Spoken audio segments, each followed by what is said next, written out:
Well, this is one of our favorite pre-KOH stops. So this is the barn at Yoder Racing. Kevin Yoder, car number 4434, Ultra 4 4400 racer.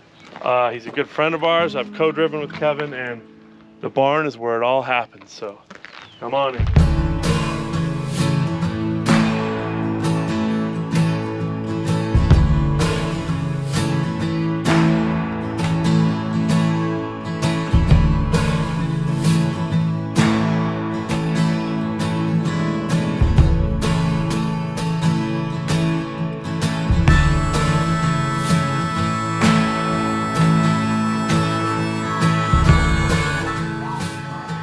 Well, today we are sitting here with Kevin Yoder, car number 4434, and Kevin happens to be the racer in King of the Hammers that I have co-drove with a number of times. And where exactly are we here today, Kevin? So we're in my barn, my shop, whatever you want to call it. It's basically half shop, half barn. The toys on this side and the animals are on the back. And there's only 3 walls. I don't know if you can see that. And there's never going to be a 4th wall, is there? Oh, someday. I mean, when I first moved into this property 21 years ago now, this was just a pole barn, and I've slowly been making it a shop to suit my needs. And for those of these people that don't know, we're in Grass Valley, California. Yes. And your shop is actually only a couple miles down the road from my shop. Yeah, it's about 4 miles door to door. So I didn't know anything of Kevin Yoder, even though you were somewhat of a rock crawling legend in the late 90s. And we opened up WFO a mile and a half down the road. And I think in 2003, the first year, you were telling me you stopped by the shop, and I didn't even know this story. You just told me this earlier. So what happened when you came by the shop at WFO? Yeah, so I saw this little 4-wheel drive shop that just opened there. I'm like, oh, maybe they'll have the part I need. Could not find a Dana 60 course blind pinion, 1310. I walked in and said, hey, I'm looking for this part, and start describing it, and you finished my sentence for me. I got one of those. A yoke, a course blind Dana 60 yoke, which means that you were building something with gears that were like pre-66 or something like that. You're correct, and I still that part still resides with the early 1960s Dana 60 456 gears in the CJ. And that yoke is still on the Jeep right now. That yoke's still on the Jeep. And different Jeep, different axle, but same yoke and gears. So let's go a little bit into the history of Kevin Yoder and racing King of the Hammers, and when it all started. So when was your first year racing King of the Hammers? First year would have been 2008. The first year was the year after they did the original 12. Okay. Had I had an invite to that, I would have been there. Obviously. and that was my first year down at the Hammers too. So I bought my 07 Duramax. We had a little 12-foot enclosed trailer, my dad's Polaris Ranger, and I think 5 of us went in my pickup, and we slept in the trailer on the lake bed. King of the Hammers was a 40-foot semi-truck trailer with a generator and a couple speaker pods. Pretty much. And it was Dave Cole and Jeff Knoll, I believe, right? That is correct. And there was what? 50 rigs or 50 trailers on the lake bed. I mean, nobody was there. Yeah, there wasn't many people there. It was, I mean, obviously today's much different, but it was absolute grassroots. But it was just, the whole sense of it was cool as can be, like absolutely cool as can be. And on that first race, what car did you take down there to race? So I had a rock buggy that I was competing in the rock crawling and rock racing with, and so it seemed right to just take it down there to see what it does. You know, there wasn't, the cars back then were nowhere what they are today. So yeah, it was just built in this shop here, tube chassis with a LS1 in it. And I had just met you at the shop, and we hadn't had a lot of correspondence, and I think I actually went out with you that night, didn't I? Yeah, so the race, I ended up breaking the steering line, or splitting the steering line during the race, so I wasn't able to finish that race, but we found a way to patch it up with someone had a hose. I think it actually might have been Jason Shear. And so I got a hose, we rode out there, fixed the car, brought it back, and then yeah, you and I went out and shot up back door a few times in it. You know, I've only been up back door with a handful of people, one of them being you, the other one being Tom Ways. I would say that Tom hit it a little harder with a little more aggression, and we kind of finessed it, but you've always been a great rock crawler, and I remember that night we went right up it, and I remember thinking, God damn, that motor runs good. Yeah, that motor spooled up nice. It's tight. So fast forward, 2008 was your first year. You didn't finish, which many people don't finish. And so from there on forward, how many years have you raced King of the Hammers? I've raced it every year since. I have been the driver of record and physically driven in every race. There was one year that I actually drove someone else's car. This new car wasn't quite done, but I have raced it every year since. So I haven't missed a year, haven't missed a start. And so I think we tried to do the math. This year is going to be your 15th year? 16th year. 16th year. So this is the 16th year. Looking forward to it. No plans on stopping. And so starting almost right down there, right in 2008, WFO has been a part of your race team for a long time. Whether we go down there and help you out on the pit crew, or I've co-driven with you. I don't even know the amount of times, maybe 7 or 8 times, I'd say. So we always like to be involved with Kevin Yoder. You're a good ambassador of our brand, being barn built at home with good parts and products. But I guess the question is that everybody wants to know, how many times have you finished the race? I have finished 9 times. So 15 times raced, finished 9 times. That's correct. That's, over 50%. Right. Which is a big deal in my opinion. And the fact that you've raced every race. I was talking to Tom a little bit about this, and the question came up, who else has raced every race and done as many as you? And then I hate to say it, but who's the oldest ongoing racer right now? And so we talked a little bit about some of the guys that right? So who would they be that are out there right now? Shannon Campbell, I know, has done every one of them also. He wasn't in the original 12, but I know he's raced every year, obviously. Yep. And then as far as the oldest guys, that have raced it. Yeah, I'm Bill Beard. I don't know who's the actual... Bill Baird, Faravani Sr. Yeah. So, I'm nowhere near the oldest one that's raced. But yeah, for as far as doing it every year, I think there's only a few of us, if not just Shannon and I. And so let's talk about your regular life struggles, right? You're not a professional race car driver, so to go down there and race the race every year with a real job is always a challenge, right? Yeah, the first win in the race is getting there. Yeah. Actually getting the car prepped enough to get it loaded to head down there is like a huge critical milestone. And we're talking about getting it prepped enough to get in the trailer to then finish prepping it down there, right? Yeah, I don't think there's been too many years where we haven't been wrenching on it in the starting line. I think I remember one year where you were breaking in the engine in the trailer on the way down there. Yeah, so And so tell us, when did you build the new car, which is this car right now? So the new car was built in 2000, the end of 2010, and that's the one I didn't finish in time in 2011. So it's been this car, but 2 months after. So it's raced since 2012. It is racing King of the Hammers since 2012. It did 6 or 7 races in 2011 after I missed the KOH. So there's not a lot of 11-year-old race cars, racing King of the Hammers. Now you've done new front axle, new rear axle, front half dip, back half dip. There's always been changes every year, right? But it is the same base, solid axle, 42-inch tires, right? Let's talk about that. Yeah, so it's pretty much, this car's lived on 42-inch pit bulls for most of its life. I've raced pit bulls every King of the Hammers also. So they've been a great partner.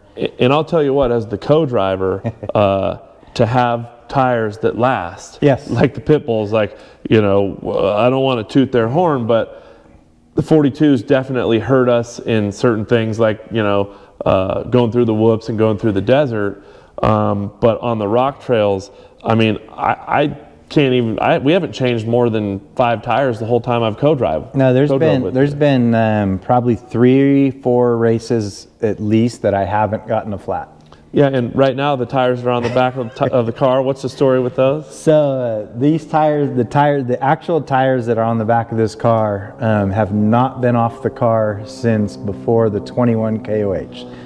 Yeah, obviously you're going to change them for this year, but they're going to stay on there if there's they're holding there. I do need to bleed the brakes, so we'll pull them off for that. But yeah, I've changed out the front tires. We've done other races, so not just King of the Hammers. We've gone to Moab and raced. This thing goes on the trail. One of the prep things I did have to do is take the ice chest rack off the top. Because it went on the Rubicon this summer. This thing has been on the Rubicon. So I'll touch base really quickly. You don't just go race King of the Hammers. You also have done a lot of desert racing as well. Yes, so we've done the Boris series, the complete series, multiple years in this car. We've gone down and raced San Felipe, where I guess that was with the Ultra 4. It's done Vegas to Reno, Silver State 300. It's got a lot of podiums in a lot of different venues. So you are a well-rounded race car driver, we could say, because you started competing in rock crawling, right? Yeah, so actually I've competed every year at the highest, we'll say the highest level of that discipline, whether it was rock crawling, rock racing. If you go all the way back to the first Warren National Rock Crawl, which I think was '98, I haven't missed a year competing. And that was like in Las Cruces, New Mexico? That was Las Cruces, New Mexico. I believe it was '98. And back then you were partnering up and working with Jeff Mello and Shear and going to all the same events as them, right? Yeah, I think I met Mello in that first Las Cruces, or at least that's where we remember each other by. And I knew Mello from the Pro Arena trucks and Tough Trucks, which I've also done. So, but yeah, I've done a lot of different types of racing, from Crandon short course. This car has actually competed in multiple hill climbs, including Pikes Peak. I remember you took this to Pikes Peak and raced it before they paved it, right? Yeah, so the year this went to Pikes Peak was the last year there was any dirt. That's awesome. So that was a check that box, and now that I checked that box, I don't have to go back and do it again. I lived through it, and it was fine. So some of the things you've had to deal with. So last year I rode with you in the car. We finished 26th, and we had 0 issues with the car besides one major issue, right? Correct. And what was that one major issue? So it was vehicle owner prep air. Is the car sat for a few months with no air in the shocks, and as I was cycling it and everything, I think for whatever reason I was cycling suspension, doing tweaks here and there, but somehow I drafted air. It got air in the oil, and so just charged up the shocks, not thinking, but the pistons weren't set right and everything. So we actually ended up getting aerated oil, which locked up the shocks. They packed, it wouldn't drop out, and as you remember, it was like something was solid. And this is what I want to let people know, is that like you can buy the best parts, the best shocks, do the best prep, the best setup, and it's always the little tiny details that get you, and you have to understand that this is going to happen. You have to overcome it.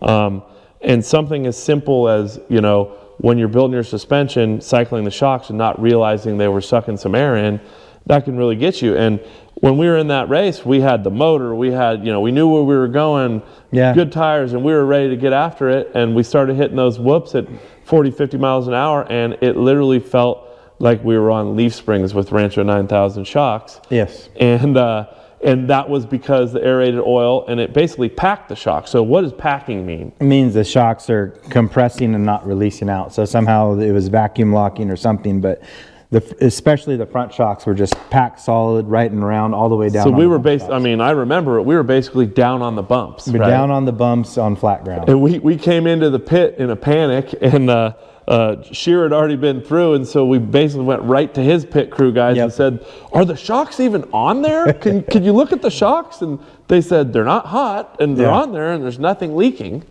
Yeah, they were just essentially not working like they should. I mean, it literally felt like something was broken, but then the second we slowed down and started to hit the rock trails, it all came back. Correct. Because we didn't have a bunch of shaft speed. Correct. And it felt great through the rocks. And then you get about 5 minutes in the desert, and then it would quit working again. So. Yeah, and these are the things that people that go build a brand new car and take it to the Hammers and have all the right parts, you're most likely not going to hit it right out of the box. No, it's very difficult. I mean, there's no amount of prep that can prep you for everything. So I mean, even the question comes up, how how long you keep doing. I'm doing it till it's not fun anymore, flat out. And I'm also racing. I mean, there is not a chance in the world I'm racing thinking I don't have a shot, right? I'm not ever just going to be satisfied with getting there and saying I'm in the race. I'm going to give it my best race every time. But there are so many little things that can go wrong that take you out of your element, you know, the shocks. And even one year, I think it was the year you rode with me, I thought I smoked the tranny. Yeah. We're going up one of the rock trails, and I got out of the car because I thought I smoked the tranny, had a temper tantrum. Remember? Oh, I know exactly what happened. Threw my helmet down the hill, threw the neck restraint off somewhere else, and then I, you know, basically I'm out, dang it, you know, and then went over and leaned against the car and like felt the heat coming off the brakes, you know, like the rear, and then it clicked in my head. I know, it like went up there, and I realized that my you had hit the line lock. My ball valve my leg had hit it and worked it closed, and the brakes were dragging, and that's why my tranny wasn't happy. It literally, we were having a great race, and the car just started getting sluggish, and I think we were in the bottom of Clawhammer, right, coming up to the bottleneck, and you said, that's it. I mean, it was just slipping the transmission. We weren't moving. You said, that's it. The tranny's done. We're over with. And it was a temper tantrum. And this is what brings you above other racers, I believe, when I'm riding with you, is that there's a lot of guys that give up. I mean, last year, over 100 people started the race. We were the last finisher at number 26, right? Mm-hmm. And so a lot of guys would just quit and walk away from that. Don't ask other racers for help. You know, give up, right? And yeah, you were pissed off for a minute. We both walked away, but you always come back to the car and collect yourself. Right. And that was a simple fix. Turn the line lock off, get back in the car, and go racing, right? I did have to go find my helmet, though. You did have to go find your helmet, yeah. So those kind of things happen all day long, every race. And after this year's race, we're going to pull you back in and hopefully be able to tell the story on what went on this year. But, you know, one of the other things that happens is not what's happening getting to the race, not what's happening at the race, but we all have real jobs, right? So what do you do as your regular daily job? So I'm a construction manager or project manager, managing public projects. And that takes all your time, right? Yeah, it's beyond a full-time job. I do enjoy the work, however, it's very taxing, so it's difficult. And then the reason why we get along so well is we have the same type of things going with our family too. We both work really hard, but we have wives and kids, and we have to be as much of a present dad as we can. Absolutely. And I think you threw a little more fuel on the fire this year, is that you're doing a remodel too, right? So I'd like to think I got an extended kitchen pass for this year. So yeah, we been rebuilding the house for last few years. We haven't had a heater in the house in 4 years. Last year the siding was off the house before we left. Last year the siding wasn't on. And this year your kitchen's been gutted for how many months? Oh, we've been doing the kitchen project for 4 or 5 months, although I'm happy to say we do have running water in it again. And correct me if I'm wrong, but did you say something about washing the dishes in the bathroom? Yeah, so we took the kitchen apart enough and didn't have running water in there for quite some time, and so we're washing the dishes in the bathroom sink. So the gist of it is, you know, you got to have the support from your friends, you got to have the support from your family, which, you know, I know your family supports you in racing and has for all these years. There's a great group of guys that are going to be on the lake bed helping you, and later on here working on the car. And we're getting close, you know. How far out are we on the race here? Well, I have some of my punch list items. We're needed to build a new fuel cell, so a new can at least. So that's getting close. I noticed when we walked in, I saw the fuel cell sitting on the table. It's almost done. Yeah. And you can't help but see a bunch of aluminum sheet here that you must have bought to build the fuel cell. Yep. I've salvaged as much of the old fuel cell as I could in typical fashion. So. And you know, to reiterate to the people about Kevin Yoder, you didn't buy a race car from somebody. No. You didn't pay somebody else to build your race car. You didn't even buy front and rear end differential housings. I mean, no. So you've basically built everything on this race car from scratch. Correct. Then the rear housing is front and rear housing were from scratch. Yeah, I mean, chromoly plate cut out into pieces, welded together, DOM tube. I did start with the front end. Sandy Cohn, who's an awesome guy, an awesome fabricator, and I've learned a bunch from. I did get a partially completed shell for the front. But other than that, it's 100% mine. So, you know, I think you're one of the very last few guys out on the lake bed that is actually doing all the work, building the car, racing the car, you know, full circle, you know, all the way. And I respect that, and I appreciate that. And as much as we come over here and I see projects that we can help you out with, it's always, no, I can do that. I'll do it. Don't worry about it. I'll do it. Yeah, but and I have asked for your guys' help, and you guys have been amazing. And you guys have actually, you guys did the front steering mounts and stuff for my Ram, and you've done the rear skid plate and doing that HR, and awesome work. So. And I appreciate the fact that you've built this car yourself, and it may not be the fancy, shiny, $500,000 race car, but I'll tell you what, when I'm out there racing with you, I believe I'm having just as much fun as everybody else out on the racetrack, and I know you're having fun too. Yeah, it's hard to, you're familiar with it. When that green flag drops in your go, it's just, that feeling's hard to, you can't replicate it any other way. The stories that we have after every King of the Hammers of who was rolled over and did you see that guy go up that line, and all the stuff that happened are going to stick with us forever. Yeah. And those are the things that, I don't want to lose in my mind, and so that's why I'm trying to talk to the racers and kind of, have them share a little bit of their experiences. So do you have any goals for this year? So my goal this year is similar to most years, and that's put out the best race I can, and try to, you have every year turns into a grind to finish, but try to make it more of a, have things go my way. Some of it's fate, some of it's prep. I don't use the word luck. So this is a good question for you, because I've ridden with you a bunch of times, and every year we've had some sort of frustration that we ran into, and I believe that we feel that we could have made a different decision. We could have done more prep or whatever. Have you ever finished a King of the Hammers race where you think that you did everything you could and nothing went wrong that you didn't do wrong, and that you were 100% happy? No, that's why you keep racing, because it feels to me I've always left something on the table that I could have done better. So I would agree the same with you, and it's usually dumb mistakes, little brain farts, and the bummer is we don't get to bask in the excitement of, hey, we just finished another one, we're drinking beers after the race. We're always going, God, I wish we would have changed that U-joint, or man, we should have put a different fuel pump in, Yeah, no, there's always something you're gonna, I'm hoping to get to the finish where I said I did everything I could. That's, I hope you get to that. Out there. I hope you get to that point too. And, like you said, you've never entered a race without thinking about wanting to do the best you can, right?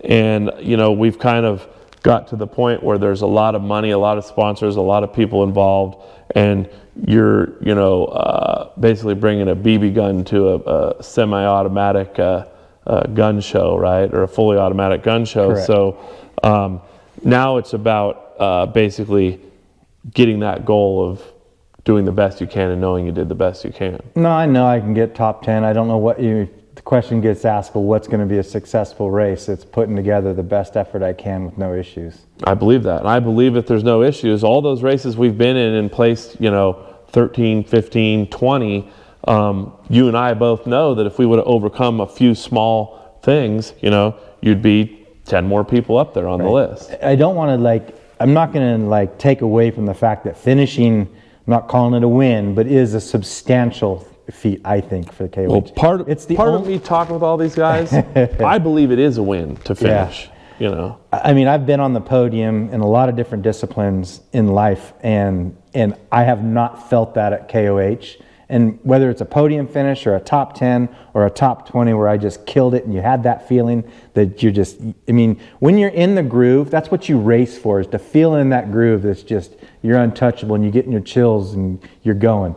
And that's what you race for, is that feeling. And whether it's a first place or just knowing that you took your car to the limit, you took yourself to the limit and didn't have issues, that's the feeling you race for. So. Well, I'm glad you're doing it again. I love to see the car. I love to see the barn. I love to see all the stuff going on. You have your CJ right here that's blocking the door. You're gonna have to get this thing together just to get the race car out of the barn. No, it was the reason this thing went on the Rubicon. One of the reasons it went on the Rubicon this year is because the CJ was there and wasn't together, and I take it out the back. Oh, you could go out the back. I take the horse panels down and it goes out the back. So this will stay here. You can take the car That'll out be the there back. till March or April. All right. Well, that sounds good. You have anything else you want to add as far as people that help you out, and anything else for I this can't year? thank you and WFO enough. I mean, anything I need, parts, help with some of the fabrication, you guys knock it out. So, and I too relish that I do get to work with you guys. I think it's a great partnership, and I do think we complement each other. So, well, we really like being a part of your team and seeing what you can do from the grassroots. But there's just certain things about this race car that nobody else has, and we hope to see you down on the lake bed, because we are going to touch on some of the cool things that Yoder Racing has on their car that even some of the top 3 guys don't have on their car, that I really appreciate when I'm riding in it. So I know you got a lot more prep to do. I think you're 7 days from leaving here. yeah, the goal is to leave in about 7 days. I can't tell you the exact day I can meet you down there, but I'll be there at the starting line. And hopefully the chickens stay out of the car this year. And I know last year I had quite a bit of chicken poop on the seat when I got in there. Yeah, you might want to watch where you step still. Well, thanks for talking to us, and I hope you enjoyed Kevin Yoder's 4400 car, the number 4434. You're going to want to look for him out there in qualifying and on the track, and let's hope for another finish this year. Sounds good. All right, thank you. Thank you.